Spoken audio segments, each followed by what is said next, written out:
తీసుకెళ్ళి డబ్బులు ఇవ్వబోతుంటే ఆయన ఇక్కడంతా సీసీ కెమెరాలు ఉన్నాయి, ఇక్కడ కాదు బయట తెచ్చి ఇవ్వని చెప్పేసి ఈ యొక్క ప్రెమిసెస్కి బయటకు తీసుకురావడం జరిగింది.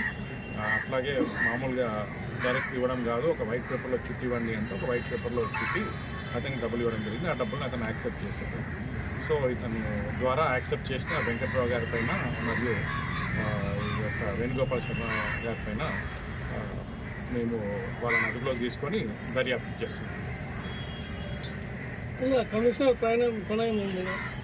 అది ఇప్పుడు దర్యాప్తులు చేస్తున్నాము. దీంట్లో ఎవరెవరి ప్రమేయం ఉంది ఏంటి అన్నది కూడా దర్యాప్తులు తెలుస్తుంది. ఎవరి ప్రమేయం ఉన్నా కూడా అందరిపైన చర్య తీసుకోవడం జరుగుతుంది.